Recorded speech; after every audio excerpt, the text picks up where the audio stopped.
Menulis buku sebagai suatu terapi jiwa juga ya Pak ya? Buku ini adalah tidak lain ada terapi saya. Ini. Dan saya bilang ya sama ibu maafkan ya saya buka. Saya perkenalkan supaya dibaca. Saya yakin ibu itu sifatnya sangat sosial dan korek ya. Dan dalam hal ini saya yakin dan saya juga tanya sama saudara-saudaranya, ini loh buku mau dikeluarkan boleh enggak?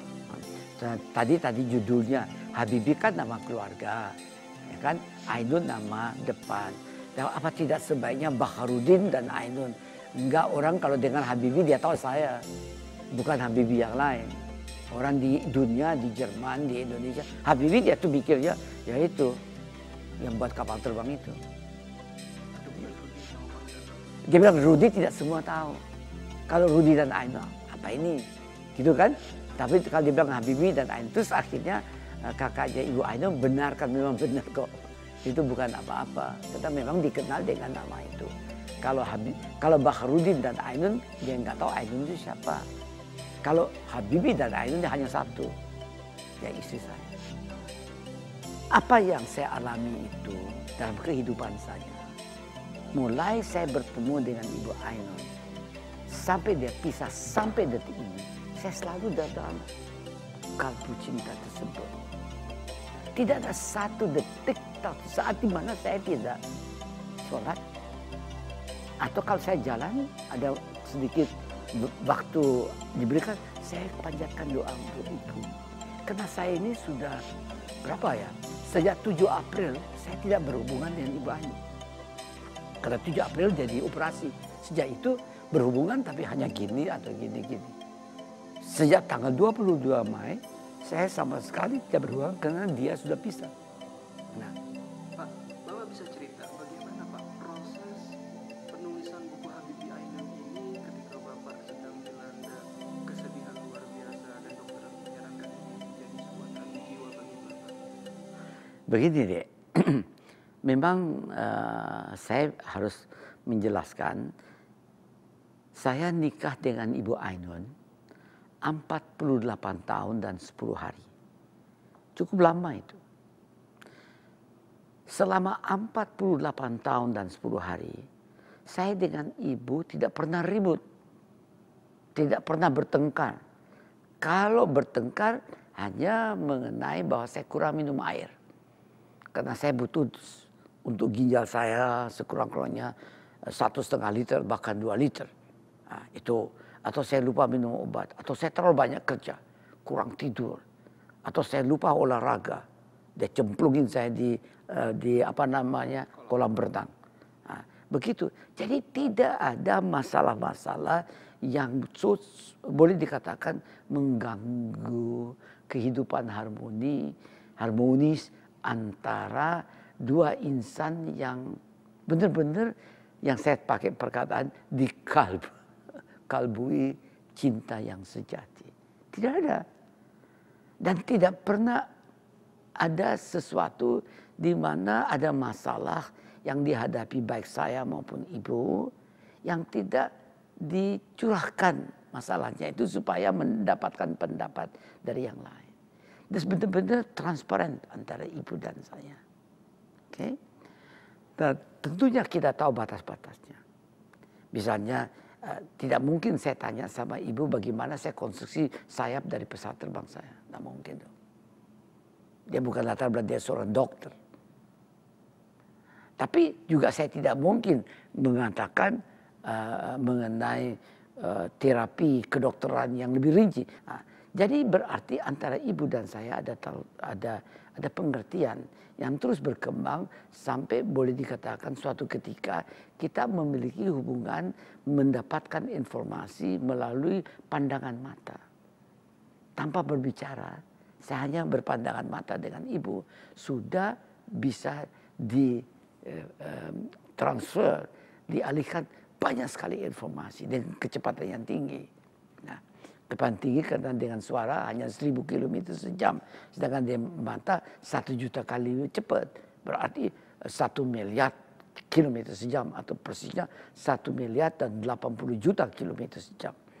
Jadi dalam waktu yang sama jumlah data yang diberikan melalui pandangan mata itu lebih banyak.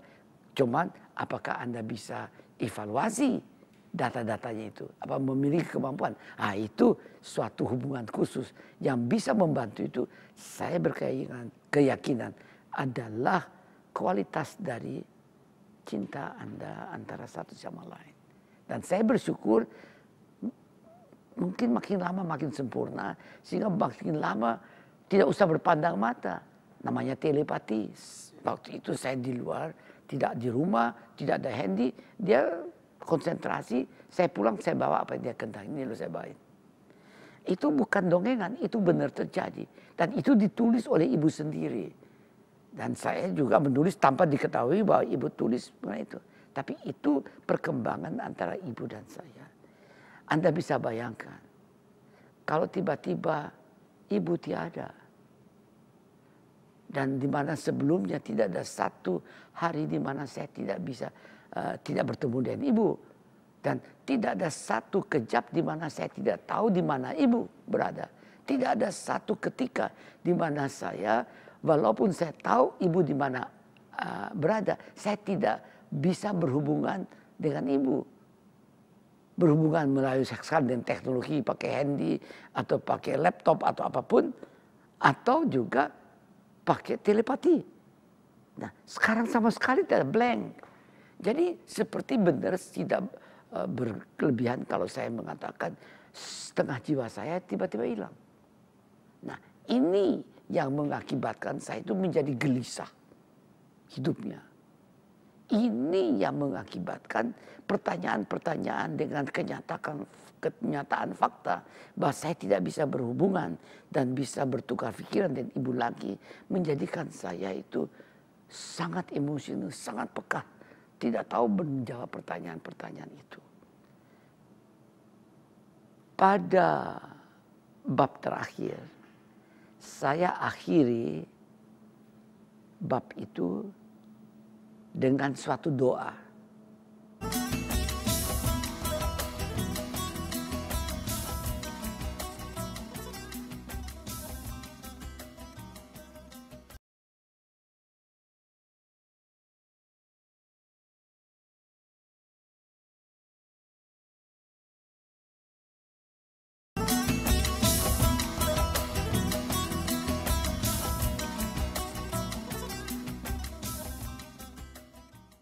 Saya berdialog dengan hati nurani saya sendiri. Menjawab pertanyaan itu. Saya mengambil jalan yang satu ini. Berdialog. Caranya dialog, ya menulis. Menulis itu saya tulis tidak di kertas tapi dipakai laptop. Jadi saya berhadapan dengan laptop dan membaca, bertanya, menjawab, bertanya, menjawab, beranalisa dan seterusnya. Dan itu tiap kali saya save. Nah, yang lucu, misalnya dalam dialog dengan diri saya sendiri untuk menyehatkan saya itu, saya berikan contoh. Misalnya, pada bab terakhir, saya akhiri bab itu dengan suatu doa. Saya susun doa. Di mana doa itu saya selesaikan persis jam 2 pagi. Tanggal 6, saya tahu tanggal 6 hari Minggu. 6 November jam 2 pagi. Karena waktu saya selesai membuat bab itu, langsung saya kirim kepada 2 orang. Pak Makmur Bakak dan Pak Batin. 1.com, tek-tek, kirim. Terus saya sholat tahajud, terus saya bisa tidur. Nah, keesokan harinya mereka baca itu. Dan dalam email yang saya kirim itu tertuliskan jam berapa dikirim, semua ditanya. Jadi tidak bisa dimanipulasi memang jam itu. Ya. Waktu itu saya sangka saya sudah mulai tenang, memang lebih tenang dan tegar. Karena saya sudah menjawab beberapa pertanyaan. Sehingga saya lebih tenang, menghadapi kenyataan bahwa sudah berbulan-bulan saya tidak pernah bersilaturahmi atau bertukar pikiran dengan ibu. Waktu tanggal 11 November itu jam 3 saya terbangun. Bangun karena gelisah sekali. Saya terus ambil wudhu, terus sholat tahajud. Saya sholat tahajud, doa, masih tetap gelisah. Akhirnya saya pergi, masuk ke ruang kerja saya. Saya keluarkan seluruh isi perasaan saya dalam bentuk suatu doa yang 1,5 halaman. Dan itu mengalir. Saya tulis doa itu tidak dalam 1,5 jam, kurang dari 5 menit. Terus sambil saya tulis itu, saya menangis. Menangis bukan saya namanya orang yang kayak yang suka nangis itu cengeng. Tidak, saya bukan orang cengeng, tahan banting dan sini no. Tapi itu perasaannya begitu besar sehingga saya itu tidak bisa mencegah bahwa tidak keluar tetesan air mata. Dengan keadaan begini, matanya kena ada air mata itu berkaca-kaca, saya tulis itu dan itu semua mengalir dalam hanya kurang dari 5 menit. Terus saya tutup. Baru save send. Terus karena saya sudah nangis, kan tidak boleh sholat, atau saya wudhu dulu. Terus saya sholat subuh. Baru setelah saya sholat subuh, saya masih panjatkan doa untuk Ibu Ainun dan ibu yang melahirkan saya. Karena yang menjadikan saya begini 2 ibu. Ibu yang melahirkan dan ibu yang mendampingi. Nah, saya panjatkan doa itu baru saya tidur. Waktu saya tidur itu, ya saya mulai tenang tegar. Nah sekarang doa yang terakhir itu ada 2 doa. Doa dulu, terus Barack Obama saya kira, terus doa ini yang terakhir.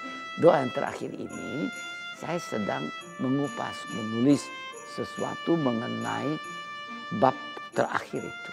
Yang penuh dengan pertanyaan-pertanyaan yang saya harus jawab. Dan saya berkeyakinan bahwa dari doa yang terakhir itu saya mungkin bisa, bukan mungkin, sedang menulis dan itu bisa sampai 1000 halaman sendiri. Saya pretelin satu kata demi kata, analisa kemungkinan dengan kemampuan saya berpikir dan berkarya. Dan itu bisa saya pertanggungjawabkan dengan semua hasil riset yang berlaku pada waktu ini. Jadi ini saya laksanakan dan saya rasa insya Allah pada suatu hari akan saya keluarkan. Nah ini misalnya akibat dari doa saya itu. Ya, jadi